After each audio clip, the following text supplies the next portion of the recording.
When delayed decisions become permanent outcomes, delay feels harmless. Waiting feels prudent. But time has a way of deciding for us.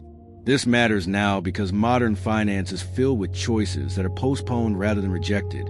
Decisions are deferred in the name of caution. Problems are left unresolved because they are not urgent. Trade-offs are acknowledged but not addressed. And slowly, delay stops being temporary. What was described as a pause becomes a position.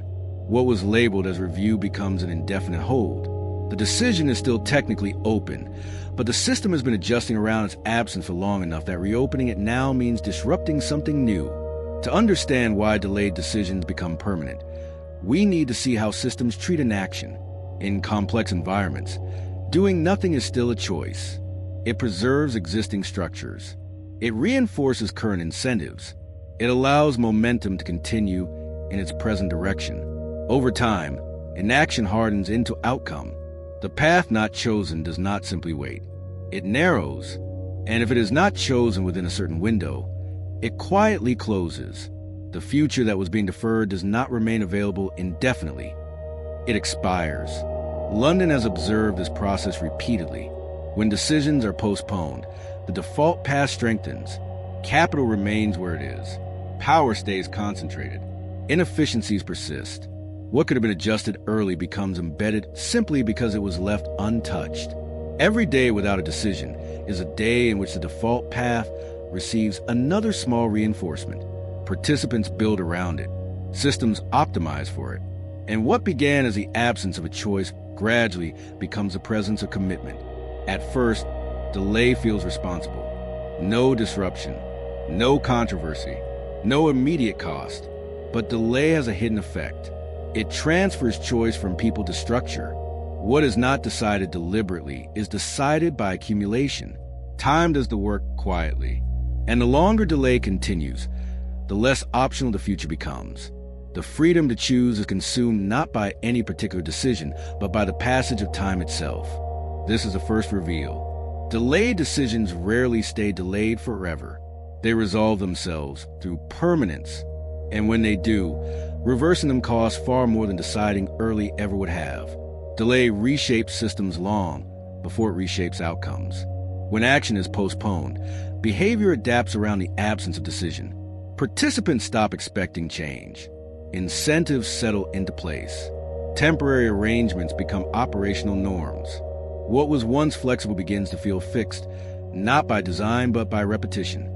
Those who built careers around the current arrangement become invested in its continuation. Systems developed to handle the present arrangement grow dependent on its persistence.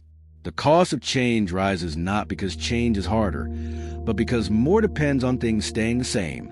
London understands how powerful this quiet shift can be. In periods of delay, capital seeks certainty wherever it can find it. Existing structures attract reinforcement simply because they are familiar.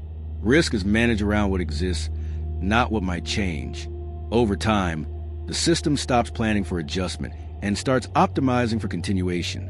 It becomes increasingly efficient at preserving the present and increasingly ill-equipped to navigate anything different. This is how delay compounds. Alternatives lose credibility. Momentum favors the default. Choice narrows without announcement. Each year, without decision, strengthens the path already taken. Participants invest around it. Careers align with it. Models assume it. The cost of reversal rises steadily, not because change is impossible, but because so many depend on the status quo. Each year that passes without a decision is a year in which the case for making that decision becomes simultaneously more urgent and more politically difficult. Delay also changes perception. What was once debated becomes accepted. What was once questioned becomes assumed. What was once temporary becomes invisible. London has seen entire financial structures solidify this way, not through intent, but through hesitation. The system does not resist change aggressively. It simply stops making room for it. The spaces where alternatives might have developed are gradually filled by extensions of what already exists, until the system is so fully occupied by the present that there is simply nowhere for the future to begin. By the time urgency appears, delay has already done its work. The decision no longer feels open. It feels disruptive. And disruption is always harder than direction chosen early, which is why the most powerful outcomes are often created not by action, but by the decisions that were never made.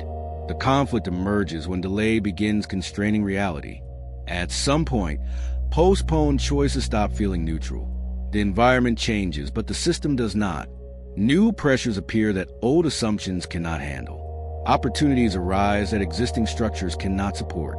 Yet action still feels optional, until it isn't. London recognizes this tension clearly. The city has seen how delayed decisions turn into silent commitments. By waiting too long, systems signal acceptance. Markets interpret hesitation as preference. Participants adapt their behavior accordingly. What was once undecided becomes implicitly chosen. This is where delay turns costly. Adjustments that could have been gradual now require force. Trade-offs that could have been balanced now demand sacrifice. Options that once existed quietly disappear. The system begins defending the default path, not because it is optimal, but because reversing it threatens stability. Delay has allowed too much dependency to form, too many expectations to settle, too much structure to harden. Reversal now carries collateral costs that were entirely absent when the original decision could have been made more gently. This creates resistance. Change feels risky not because it is wrong, but because it is late. Every correction now carries collateral impact. Every attempt to adjust creates disruption. And the longer delay persisted, the sharper this resistance becomes. London understands that this moment is dangerous, not because failure is certain, but because freedom of choice is already narrowed. The system is no longer deciding between alternatives. It is choosing between discomfort now or constraint later. And when delay reaches this stage, even decisive action cannot fully recover what time quietly removed. The climax arrives when delay finally reveals its true cost. A moment comes when the system realizes that waiting did not preserve flexibility. It consumed it. What once felt like prudence now feels like entrapment. Options exist only on paper. In reality, structure has already chosen the path forward.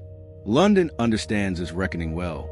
When delayed decisions harden into permanent outcomes, resolution is no longer about choosing freely. It is about managing consequences.